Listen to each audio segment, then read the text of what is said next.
And hello, everybody. Welcome to Magneticore's Let's Talk. And today we're going to be talking about identity.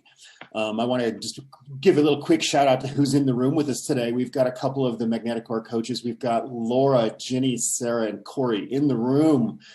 And then we've got a little handful of others, coming in, joining us today too. So I appreciate that. A couple things, just getting started, a little bit of housekeeping.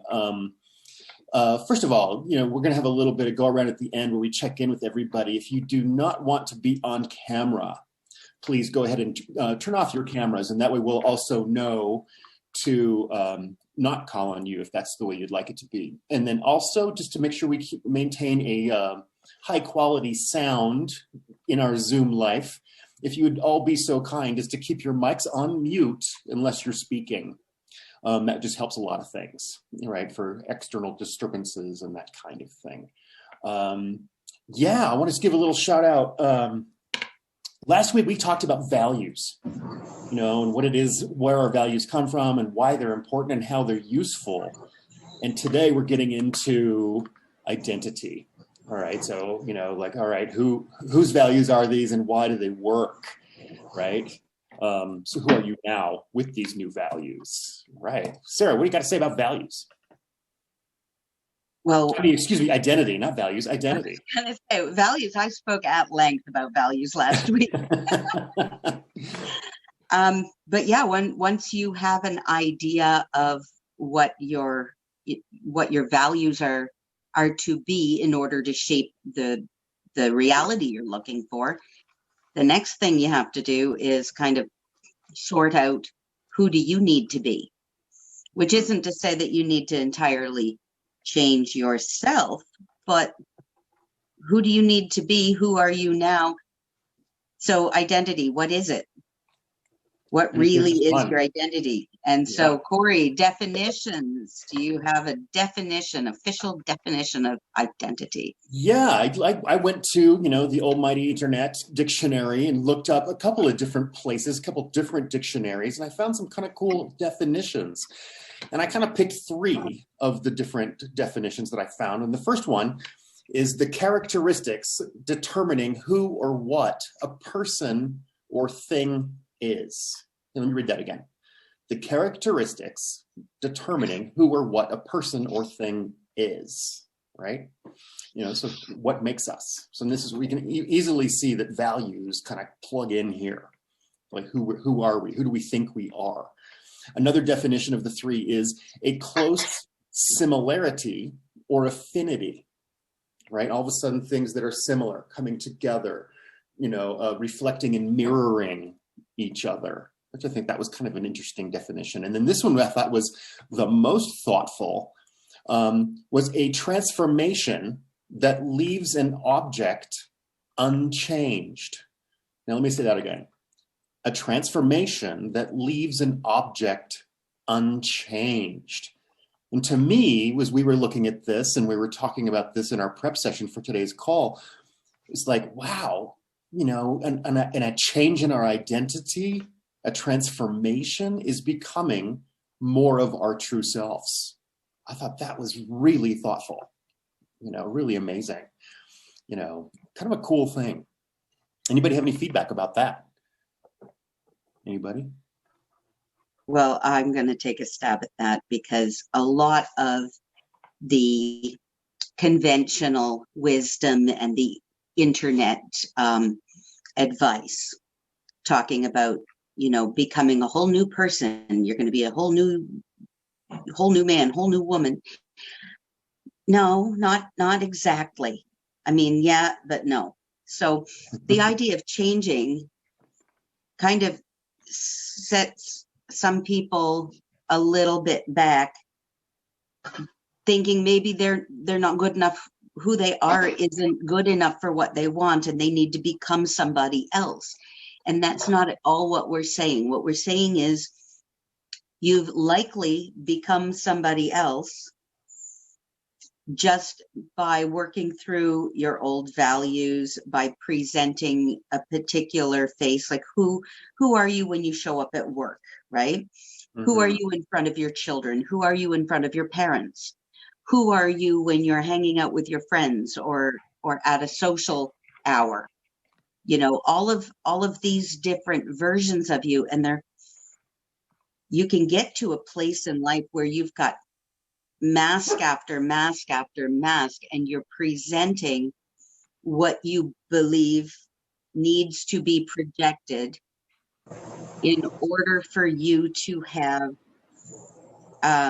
success in those situations. Similar to the So when we're looking at identity, consider the idea that you're being less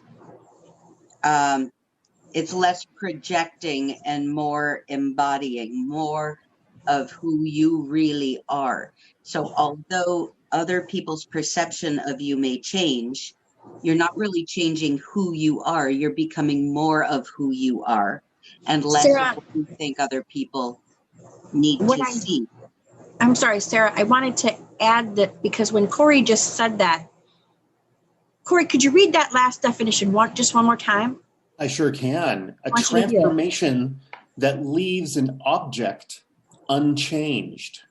Now, how, when you, if it's transformed, how could it be unchanged? If you transform, so I heard that right away, which then rang true with what Sarah said. You can transform all day long, but you still are innately, you're unchanged, right? You're still. You can transform your behavior, transform your values, transform your environment. You can transform your life, but who you are, the core of who you are, is who you are. And right so as we build up who we are less needing of those masks and those projections and those that the way we face our lives is more true to our self. Right. One of the things I think a lot about is how many identities are we watering and nurturing throughout our day. And Sarah, you alluded to this a minute ago when, like, who are you at home or with your lover, in front of your boss, or when you're scared or when you're confident, these different parts of yourself. And where did you learn to behave that way in those circumstances or environments? You know, like, I think a lot about the painted facade of like how we present ourselves to the world, you know, and like when I'm in front of people talking and teaching, that's a very different energy than when I'm frightened or when I'm with people in trauma, right? All of a sudden there's a different part of me and a different skill set that arises to the front, right? So then I think as we do this work in coaching, you know, who are we and how many identities are we currently using in a good way, you know, brings to me the question forward for me is, okay, well, what about some of these identities in my own self? And as I'm working with my clients in my practice, as well as in this environment of conversation, what about these pieces that no longer serve us? Pieces of our identity that we put in place, we chose, we used these old identity patterns and beliefs and values and behaviors that got us to where we are now. But now all of a sudden that's a squeaky wheel. And all of a sudden there's an invitation to grow and to change again, you know? So I think that's kind of an interesting right. And to thing. that point, go, Sarah. Sorry, to that point, Corey, when you're talking about things that no longer serve you, it's important to recognize and be grateful and appreciate that those things, if they no longer serve you, they served you at one point. Mm-hmm. So, you know, just because the fork was super useful at supper does not mean you need to carry it around in your hand through your entire day, just because it served its purpose at lunchtime, right? You don't need to carry everything around all the time. You could go pick it up again if it becomes useful again, right? Yeah. All right. You know, so I love this. We're moving into, you know, the facades that we hold up to the world, how we show ourselves to the world, well-made, handmade, chosen facades about how we present ourselves to the world. You know, where do we hide? Where do we show up? But I want to ask a little bit, kind of referring to that third definition about unchanged. Who are you really? Who are you, the person that gets to change these parts of you, to have a higher quality growth experience toward what you're creating in this life? Who are you deep down? What is your true nature? And some of these things then, like when we get into things that are difficult, some of these goals that we're reaching out to achieve, some of these things that appear hard, or some of these things that we've tried endlessly and haven't quite figured out the success for them. So what is keeping you from stepping into the light of this new gift of your identity? Is it your identity that's keeping you back? Or some of these beliefs and identities, are you keeping you stuck? What are the messages and the silent messages attached to your identity and self-talk, right? Current identity. Right, Who all are of you those now? silent messages, the silent messages and the fears, the doubts, right? All Yep. of that internal dialogue that's disallowing your ability to show up as you. So I'm curious. My question to both of you and anyone else is that if I look back at who I was and I look forward to who I really think I am, who do I think I am? How difficult, can I put down being someone that doesn't follow through? Can I put down being a procrastinator? Is it possible to put it down and actually pick up integrity, someone who follows through, someone you can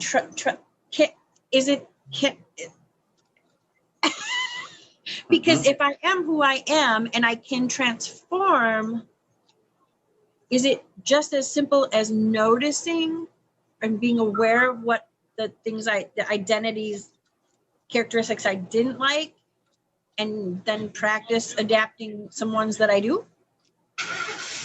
Well, I think we're going down that process in the chat today about what we can do. I think we're going to hit some of those points as we go through this session today. And I think we're going to get there, Kim. I really do. And I thank you for throwing that out there, because that's what we're here to do. That's exactly the question, right? That's the question. Yeah, can absolutely. I do anything about it? Right? Yeah, totally. I'd love to throw something out there just before we move into that. Years ago, I was doing massage therapy, and if you're around me enough, you'll hear me say this over and over and over, because it's a really defining sentence that came to my mind in the middle of a craniosacral therapy session. And I'd been doing a lot of soul searching and what are we here for? It's one of those moments in my life. And this sentence just dropped into my mind, and the sentence was, we're here to be the best and fullest expressions of the unique creations that we are. And I love that sentence. And I've really grown. Say it again. We're here to be the best and fullest expressions of the unique creations that we are. And there are a couple of really beautiful pieces to that. Fullest expression, right? And that's what this work is about. And the unique part is there too. So we come here, Kim, you were talking about, who I was and who I am. And there was a who we were before we even came here, There was a who we were when we came into this world. And what in doing this work and other work, what I've come to think of sort of layers that have been programming that's come in and gone on top of that unique me that came here, the programming, the negative beliefs, these, values I created along the way that aren't serving that full expression, So when I think about doing this work, I think about removing, almost like they're energetic splinters that interfere with that expression, and the work lifts the splinters away and the layers away. And then that same us is still there, just fully able to be who we are in this life. So we're not changing who we actually are. We're just like all of you have referred to, just being a fuller version of ourselves. So Lara, I hear you saying I'm not changing. I'm just unplugging the undesirable and plugging in, because I already have it all, right? I can unplug the ones I don't want and plug in the ones I do. Yeah. Yeah. Remove the interference. Let that, Cool. Yeah. One thing I'm hearing here is, we've referred to this a little bit, especially in that third definition of identity about staying the same, is that, who we are versus who we think we are. I think now I think we're getting into some gravity here, I like love who we that. think we are. And I also want to throw in right here, this is one of my really rich beliefs about the human experience, is that everybody at every age, without question, is doing the very best they can with what they have in the moment. Right? Absolutely. Yes. Yeah. And so knowing that and believing that, boy, especially when I've got a client who's coming in the door who really needs some guidance or help or support or acknowledgement, and we can meet them there, and we can help them get there, say, okay, your old belief systems that created the identity you're inside of now, is protecting you.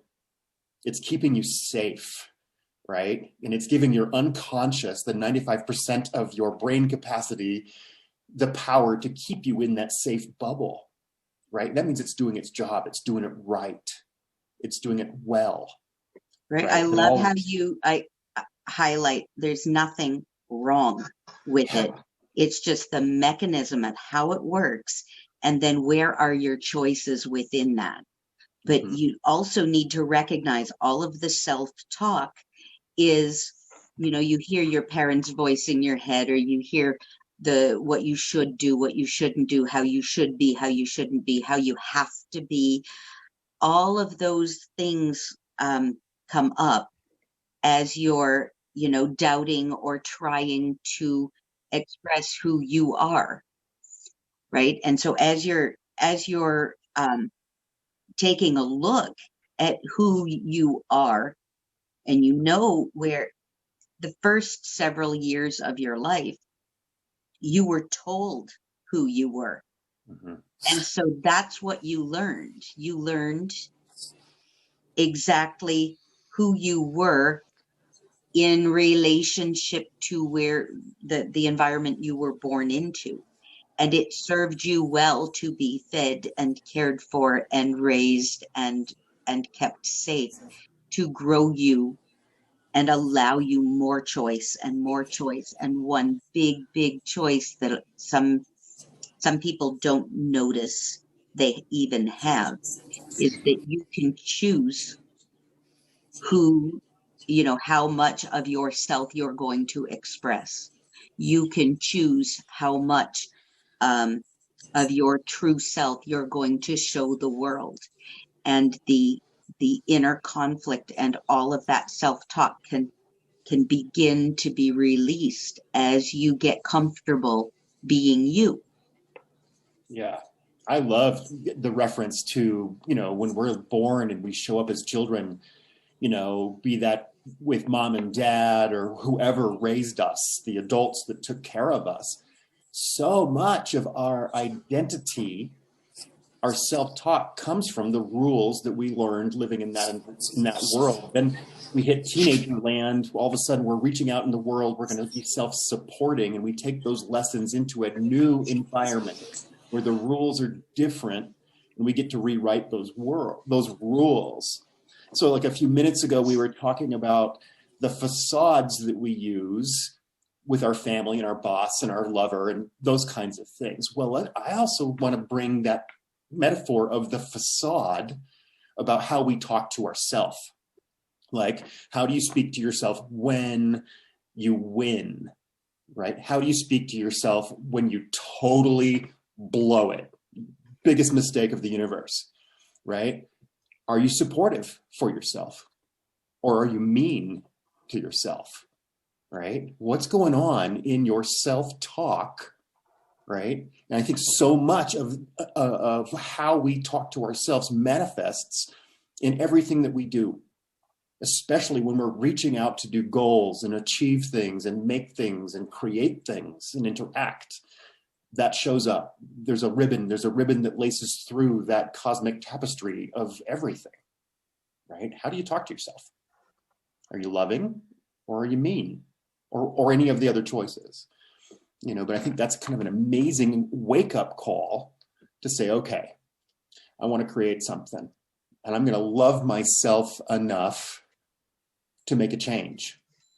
All right. Boy, if you're having a hard time doing some self-love, well, what a lovely place to start with a new identity. Okay. This new identity is going to say, all right, I'm going to grab you and hug you, as opposed to put you in your corner and yell at you. I'm going to say, all right, I understand. Let's take a pause. And we're going to implement a new way of doing things together, you and yourself, a relationship with yourself, a new conversation in choosing who you want to be, right? Who do you want, and why would you want to desire to shift and change your identity? What's working and what isn't working, right? In that lane, we're talking about your self-talk, and a lot of your self-talk can come. I mean, we've talked a little bit about, the human journey. We've talked a little bit about, your values and planning and how to, take the power back in the life you're creating for yourself. We need to be aware that self-talk, there's a lot of self-talk that comes from those sabotaging identities, which is a conversation for another day, because that's another solid hour on the sabotaging identities. Yeah. But if you even just recognize when it might cross your mind, I don't deserve that, I'm not worthy, oh, maybe I don't belong here, or maybe I'm not important enough, or maybe all of that built into the human experience, just recognize it and give it the cold shoulder, and we'll get into those on another call. You guys have pulled it out of me once again. It just occurred to me that this self-talk, I've been preaching to love. I've been practicing to love myself as much as I love others, which has made a huge shift for myself. But you just made it. There are things I say to myself that I would never say to another human being, nor would I allow another human being to say them to me. So that was a great practice that I can do to myself to make my internal speech what it should be. Talk to myself as good as I talk to others. Be as supportive of myself as I would be to others. I thank you for that. Even if you have a hard time getting all the way to changing that self-talk, know that you have an edit button and you can hit pause on it. You can wean yourself away from the habit of bad self-talk. One of the ways to do that, let's talk about who you want to be and how you can affirm instead of sabotage. So there's sabotaging identities, sure. And, that's going to be a great call. But what about self-affirming identities? Corey, what say you on self-affirming identities on the flip side of that coin? Well, I want to get into that for sure. And, as we were preparing for this session, I think Laura threw down an Uncle Joe Dispenza quote, breaking the habit of being yourself. Right. I thought that's kind of an interesting thing to throw down right here. It's like, okay, we have this old identity that got us here. Yeah, well, I'll just describe a little. He talks all the time about this, that we've developed these personalities, not the real us, but these personalities sort of on top of who we are. And that personality, he says, is creating your personal reality. So he says, if we want to change our personal reality, what we're experiencing in this life, then we need to change that personality. So not ourselves, not our true selves, but who we're being, those beliefs, those patterns, behaviors, and habits that we have.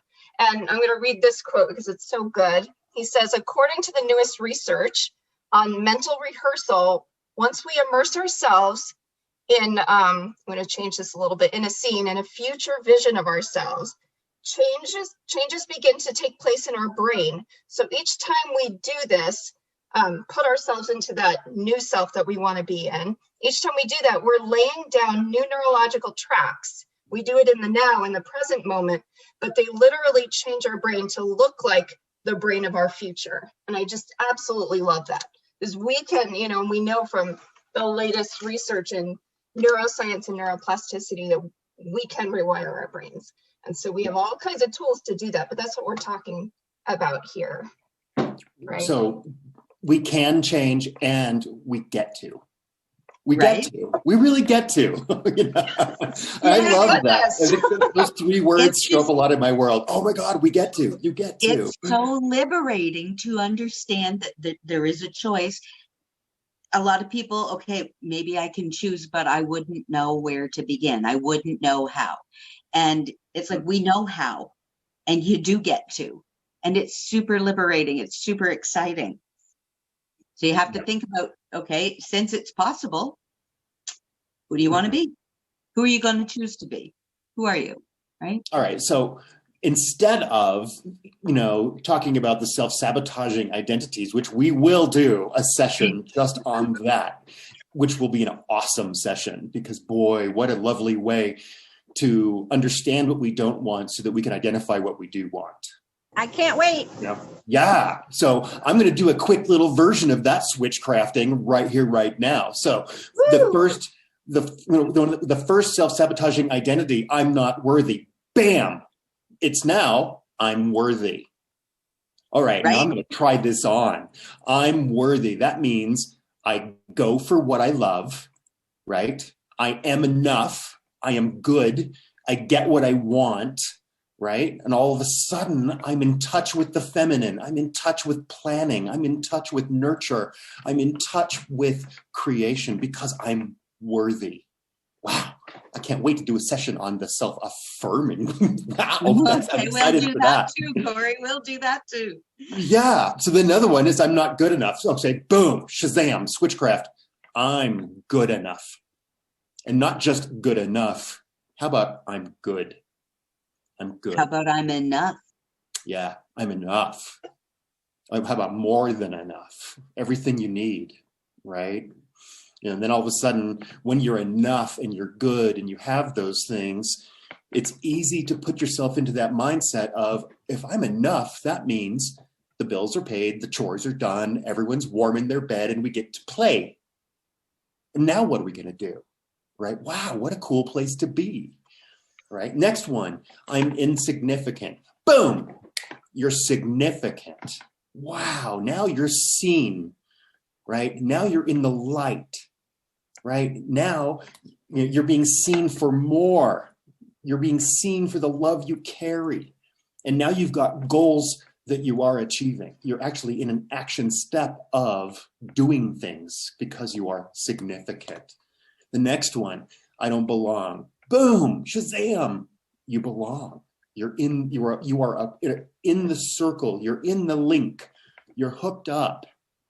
Right now you're with your tribe where you need to be, right? And now instead of being scared of judgment, you're the one who stands in confidence. You found your place, right? Now instead of being obsessed with finding love, you just are love. Wow, belonging. What a cool thing. A couple more. I don't have capacity.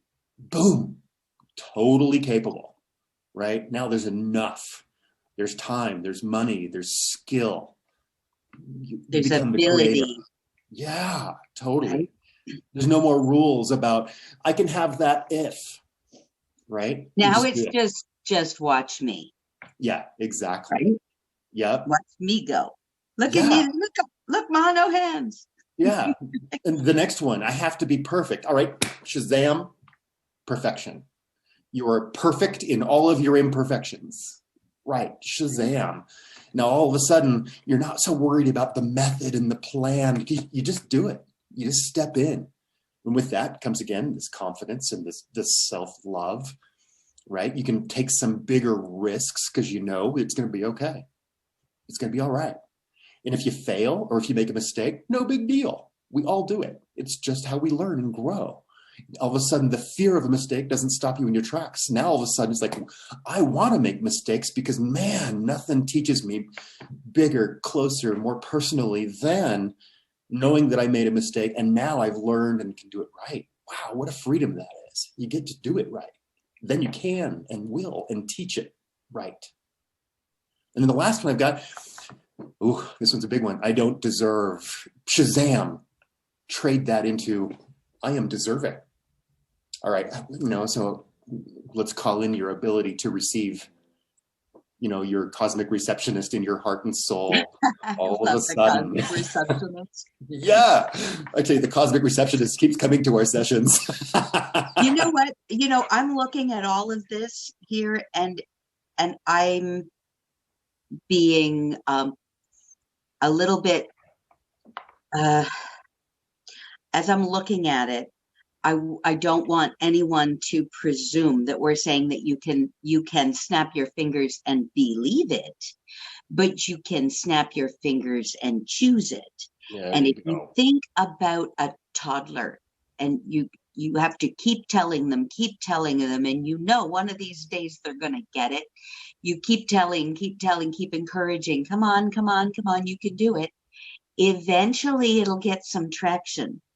Mm-hmm. But you also know that it's you that's being the little toddler with the arms folded saying, no, I don't, nobody likes me, everybody hates me, I'm going to go eat some worms, right? And it's in that where eventually they will build trust, they will build a confidence, they will build the belief. But the first thing is to catch yourself in that negative self-talk, and even if it's just a moment of considering, I don't feel like I belong here. Well, maybe I do. Mm-hmm. If you can manage a maybe, that's enough to stop the traction of the negative one. Takes a while to turn a ship around, but this is one place where you can actually, catch yourself, and over time you can kind of steer yourself back around. Of course, all of our cool tools would do it more quickly, and we can coach and keep you moving in with greater momentum. But if you pull nothing else from this conversation today, consider the negative self-talk, consider who you're choosing to be, think about who you might be able to be, and think about maybe what you believe about yourself isn't entirely factual. Maybe it's not true for who you really know you are in your heart, right? Sarah, when we were getting ready for this session and we were talking and brainstorming, you brought up the metaphor of the security blanket. And I think this is such a sweet little metaphor. If our old or current identity, the one we're working on growing away from, is the security blanket, right? So now all of a sudden I'm underneath this thing and it keeps me warm and it keeps me safe, right? But then I grow up and now the blanket's too small, right? That was my little boy blanket, and now I'm a man and it doesn't quite cover me. And now I'm being invited to grow and change and get a new blanket, And Sarah, you had an interesting spin on that blanket metaphor as well. What was that? Well, give me 1 second here. Sure will. you kind of threw that one at me. Yeah, sorry for that little curveball. Which I love, because I had forgotten that I even brought it up. Yep. For me, I was thinking about identity and how you kind of get used to it, and it's what you're given. And I was seeing this little person with the security blanket, and it was given to them to provide security. Yep. It's very, very useful, and it comforts, and it's familiar, and it's all of the good things, and it is a self-soothing technique. And then at some point, when you outgrow it, it gets taken away. And that moment where someone takes away your security blanket, the wiser, caring parent that wants to help you exercise your independence and see that you don't need that security blanket, will take that blanket away. And when you're that old and you lose your security blanket and somebody took it away from you, you're going to have a fit. It's not comfortable. Mm-hmm. And you'll hear people say it's for your own good, or I'm doing this for your own good. Do something for your own good, and understand that if you take a facade, you take a mask off, you take away some of the projection of who you're choosing to be in order to be more you. That's not going to be comfortable right away. It's like going out with no makeup on, for anybody who wears makeup regularly. Mm-hmm. But it's like to expose yourself in that way and to not be able to mask yourself, even if it's a choice, it's uncomfortable. And it's going to be uncomfortable initially, but from that prior experience or that knowledge of what it's like when you take a security item away from a toddler, when you are removing external comforts and you're learning to self-soothe, that is something that we've all learned as a human. And this is yet another step of that, where you can remove it, you can set it down, and it's uncomfortable initially, but you know that it's going to let you be more you than ever before. Oh, I love the uncovering, And I think that's where we came up with that metaphor yesterday, because we were talking about the uncovering of the old into the new. The removal of the old facade that served us very, very well, but now we've outgrown it, it's changed, and now we're doing something else.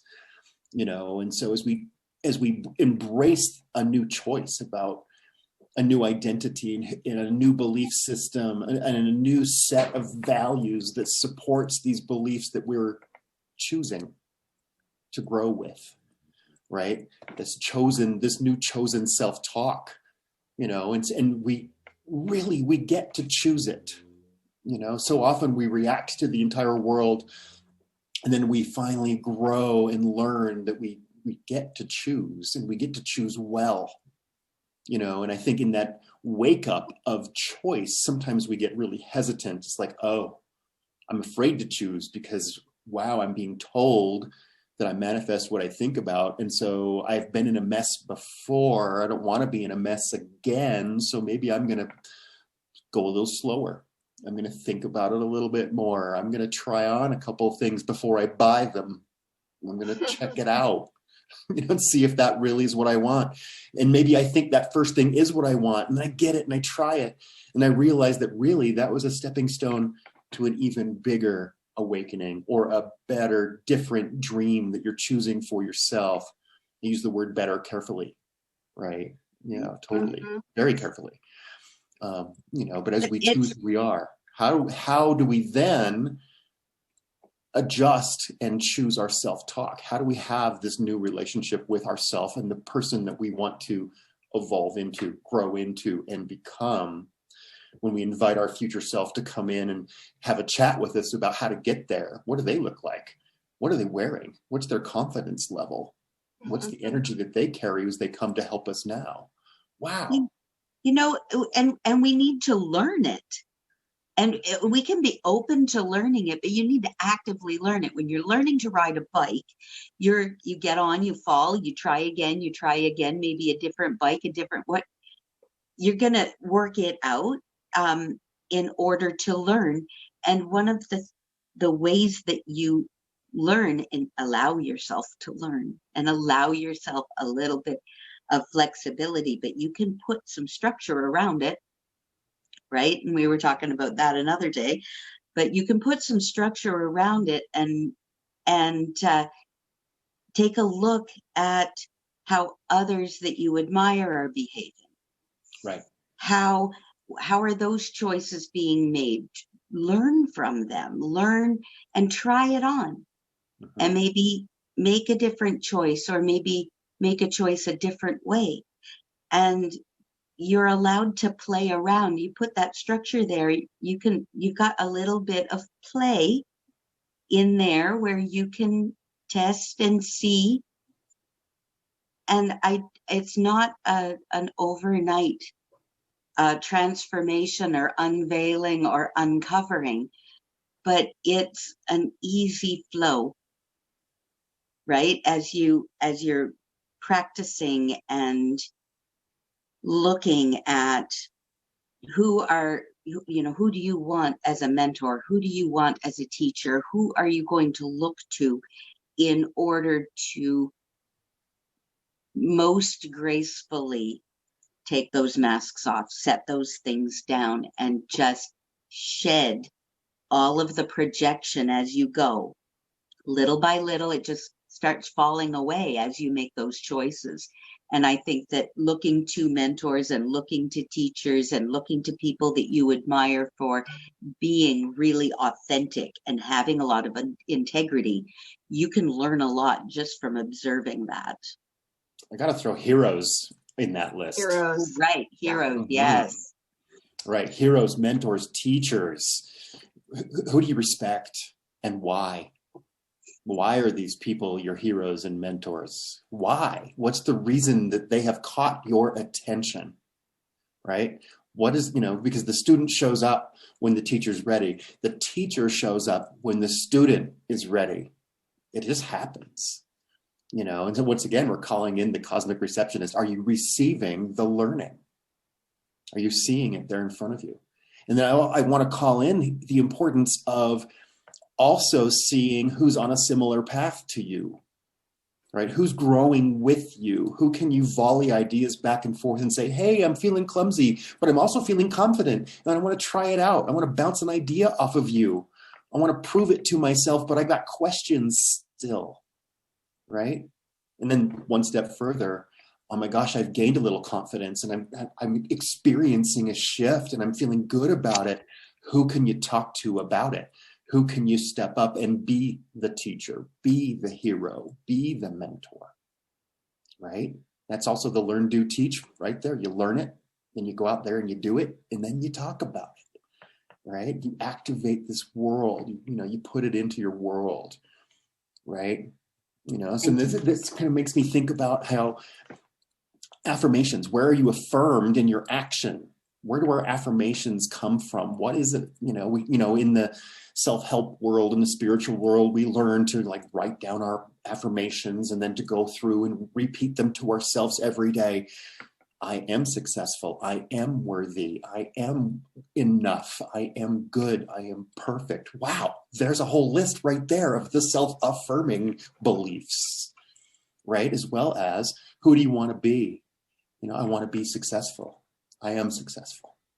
I want to be abundant. Okay. I am abundant. And where do you find those things? This new level of self-talk, right?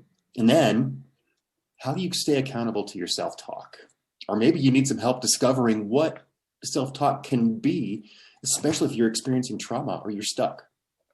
If you're really in a hard place, you've had a really hard time and you're trying to figure out what to do with some of those darker emotions, well, there's help to be had.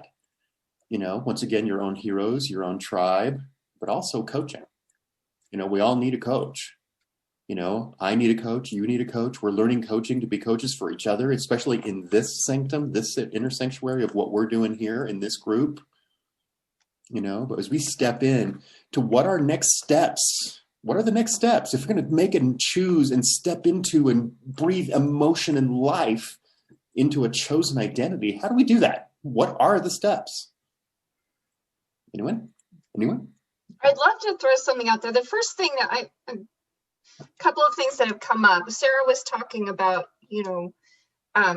some things that made me think the first step is really awareness, starting to notice. When I learned about the sabotaging identities, I spent a week and I gave myself the task to just notice when I was falling into those. When we're doing negative self-talk, when we're being mean to ourselves, because these are habits, we've developed all these beliefs that have become, turned into habits. We habitually speak to ourselves negatively. We habitually repeat these beliefs. And some of those are going to be easier to break than others. So just in the noticing, we may be able to shift some of those fairly easily, right? Some of them are bigger security blankets and they may linger, but as we shift the ones that we can easily shift, that's going to free up our energy and the space to work on the other ones. And then we'll know which ones really need our attention. But another thing is that Corey was talking about earlier in the conversation that we're doing the best we can at all times. And with this work or any other, work where we're doing these changes, I think of a GPS, and you've got a starting point and an ending point, and you just plug them in. The GPS doesn't care where you're starting. It's neutral. It's just a point. It's just a location. And if we can think about, where we are is just a location, it's, then we don't have more negative self-talk come in saying, oh, look, I failed. I did it again. I had that negative belief again. So just the idea of being neutral and just being okay with where we are. And then the other thing was just that I've done, all different kinds of work like this. And I lived with a roommate at one point. We went to all kinds of seminars together, and it was the best thing to come home. And we both had this new understanding, and we would hold each other to it. And so the importance of a tribe or a coach or people who share the same worldview that you now have to help hold you into the, to what you're doing and help keep you accountable, but also to notice when you're, when you're a little bit off. It helps keep us on track. So, yeah. The accountability piece is so important, and I think that's one of the main services that a good coach will provide you is the accountability to the mission you're claiming for yourself as a client, right? As someone who's, wanting to put yourself out into the opportunity to grow again, right? And I love that. In talking about coaching and the role of a coach, is getting a coach. Getting a coach is simply an acknowledgement that there's blind spots that you might not see. It's soliciting another perspective from someone who understands what you're trying to do and where you're trying to go. And so, as coaches, we have coaches, and it's not, there isn't any filter or judgment on whether someone needs a coach or doesn't need a coach, or the idea of coaching and the idea of the accountability and noticing a blind spot and providing a different point of view and catching us. Sometimes our coach will catch us before we even notice it, and we get better at catching ourselves. So with all of that going on, it's just so helpful. And then being able to be in a community where you can discuss these things, notice what's happening, and you can navigate with greater and greater efficiency, because it takes practice to choose to be you, authentically, in integrity, be you, and you are the predominant creative force in your life. And that takes some practice, because we're not raised to be practiced at it, and it needs to be a learned thing. In identity, we're talking about how to find a new one, right? How to get that? How do you even get that on your radar? And let's go to the coaching or the identity cafe and get the identity menu, and let's look at the identity options with all of the identity sidecars and side dishes. Let's check that out for a minute. And I think part of the role of coaching is to, one, find the menu and get it out and explore it together. And I think that's part of what the lenses process is all about. It's like, all right, let's put this new fancy lens in my glasses so that I can see a little differently. I want to bring things into focus that weren't there before, but now I'm growing. I've got a hunger or a need or a desire or an opportunity to change and grow again. And now I might be feeling a little hesitant to grow again because I don't know what to pick from. Okay, awesome. Well, we can do that. We can do that work together. You know, and the thing that is so magnificent about one, my role as a coach working with clients who don't think about coaching, they're thinking about their life, right? The parallel conversation that in this group, a lot of us are coaches, and we're coaches coaching each other, where all of a sudden we can roll up our sleeves and go deep and go big with our coaching toolbox, and how each of us has a very unique and powerful toolbox that's different than everybody else's toolbox. Those of us coming from Magnetic Mind, okay, great. We all have that brand new set of tools and they're awesome. But what about all these other modalities, these other amazing tools of self-discovery, right? Most of which are around picking an identity that's serving your current dream that you would like to come true as we step into creator mode. Sarah, yeah, bring it up. Well, I was thinking about as you were talking, and I thought, okay, well, you know, as we're choosing and we're looking at the identity menu, if you will, and okay, allowing for the possibility that maybe things could be different, right? Mm-hmm. It's like there's a whole lot of theory, but I just wanted to call some attention to the whole lot of research. And when you're working with someone who understands the mechanism of how a human brain processes information, and we're like, oh, I see what's happening there. And it can be identified because you're not in it. When you're in it, you can't see it, right? So to step back, you're practicing being able to observe yourself from a higher perspective, from the superconscious perspective, right? And observe your own existence, your own behavior, your own feelings, your own thoughts and patterns. But a coach is there to do that for you as you learn it, right?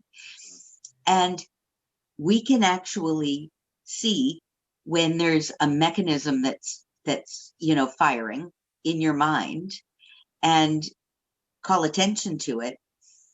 When we're talking about choosing something differently or thinking about something differently, like that train of thought is a phrase that's often brought up, or I can't go down, don't you go down that road. It's literally a path inside your brain of where the little neurons are firing along the synapse path, right? And we can introduce, we can notice when that's happening, call attention to it. And because of all of the neuroplastic research, because of all of the science around how a brain can be trained to think differently, meaning it can connect itself differently, rewire itself, we can provide structure around that. We can help you think about something the way you want to think about it.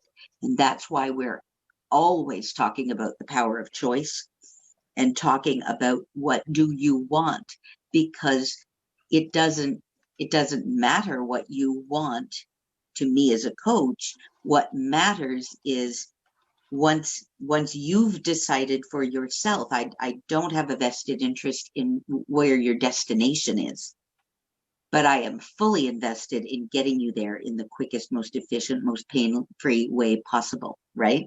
Yeah. Yeah. Okay, so I got to say it. What if your train is on time? What if you're not broken? What if you're nailing it? What if you are doing it perfectly and now you get to grow again and choose again? What if the perfection got you here, you continue to be perfect, and you choose how you want to feel? Now, I want to bring emotions into this. If choosing a new identity, one of the, a simple first step, especially like in the context of this 1 hour session of identity, who do you want to be? A shortcut, the thing to do first in my mind is make a list of how you want to feel. How do you want to feel? Maybe that's not how you're feeling right now, and maybe you've got some tragedy or a diagnosis or some heaviness, or you're stuck in an old pattern that just can't seem to break away from it. All right, awesome.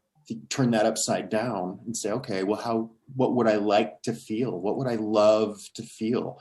And to decorate that list, decorate it. Yeah, and if you need vocabulary for that, in our Facebook group, there's a document there. There's a printable diagram with all of the feeling. Well, not all of them, but so many feelings on this whole wheel. And you can refer to that emotion wheel and dig up some words. Right. And help Instead yourself of 7, nail it try down. 30 or 40 words you can choose from. Yeah. Yeah, beautiful. So then, okay, obvious next steps. 1, choose your emotions. Think about your heroes and your mentors, you know, the ones that catch your eye. Ooh, I want to be like that, or I want to have that, or I want to do that, you know, and look, get a little dream board. Get something outside yourself that you see all the time to help you remember what you're growing toward. And then I think also, you know, get some accountability, get some help, get a coach, ask for what you want, put the ask into the universe, and then put the ask into whoever's right there with you. Do the asking. There's power in asking. Big time, big time. I love that. I love that so much.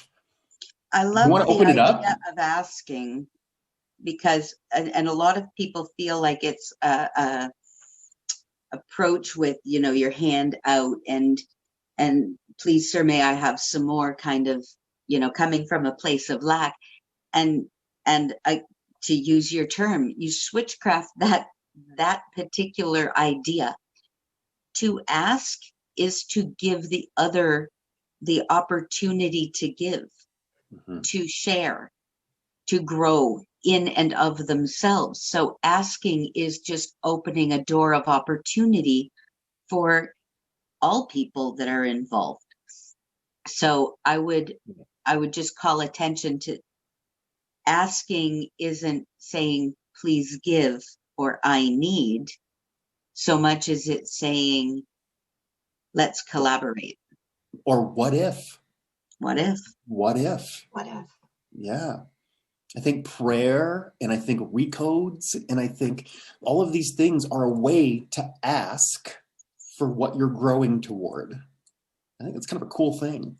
It's an incredibly cool thing. You can really play around with asking too. You can ask, what would it be like to feel really happy?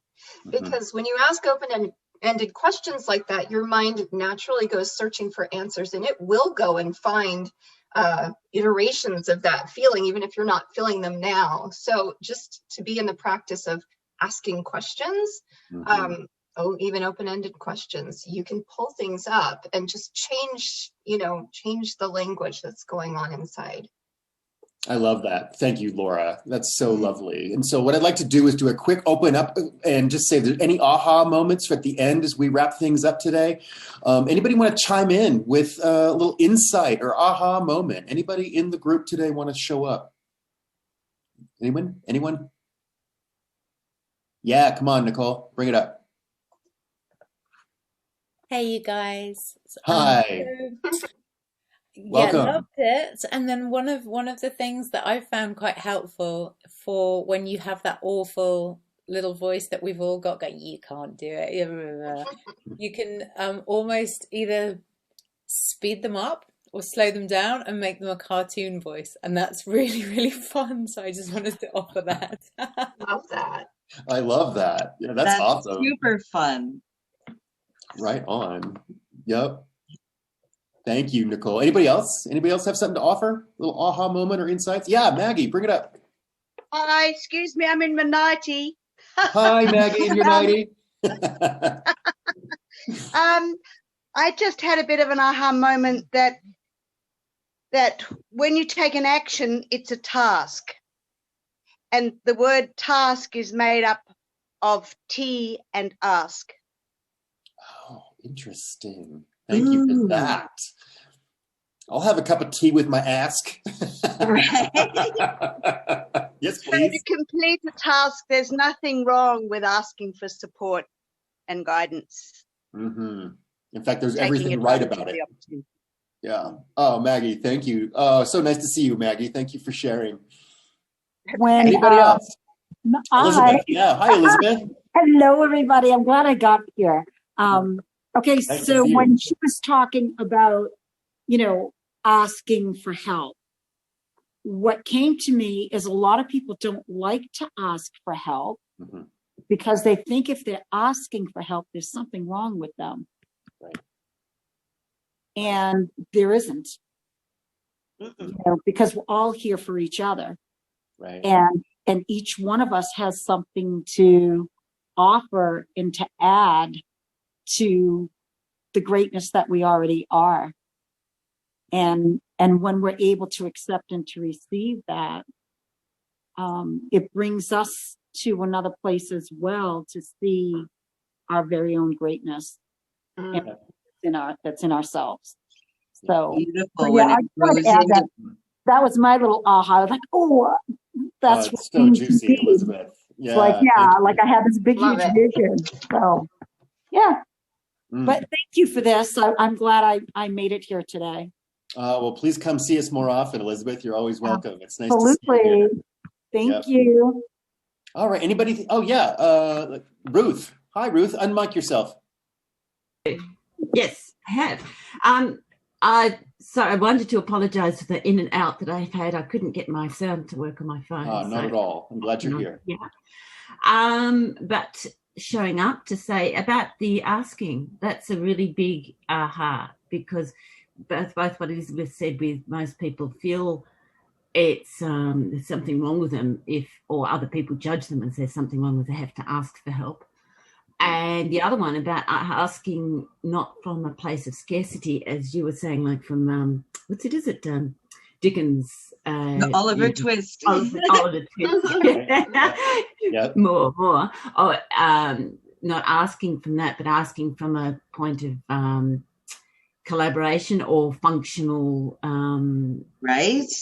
Functionality, not fun. Oh, what was it that we were learning the other day? You know, the circles, a functional relationship, that sort of thing. So rather that it's a lifting up or as Elizabeth said, we each receive from the giving and the asking of it. But anyway, that was just really, really big for me because I am very much like that. I struggle to ask people, and when I do, it's very much from that scarcity, smaller person. Is it possible that you could do this for me type thing, and it often doesn't come back with good results. Yes. Because of that. Yeah. It brings to mind the idea of, children in a playground, right? I mean, if you're at work as an adult and you're like, okay, and you ask someone to do some piece of work, I'm not able, and so could you do this? And it's got that scarcity kind of built into that model. But if you're a child on a playground and you're making you're in a sandbox making a sand thing, right? You're like, hey, do you want to play? Yeah. Or do you want to join in and help me with this? Can you hold that up while I'm doing this? You don't think anything of it when it's in a play context, right? No, right. And it's all play. We're all learning and playing around with different choices in our lives and different things that we're going to do, and inviting collaboration is where when you get new things, right? Yeah. I want to throw down right there. We're talking about asking and the power of the ask, right? And there's the work of Esther and Jerry Hicks, and they wrote the book Ask and It Is Given, right? And from that point of view, it's not coming from that, like, please, so maybe I have some more.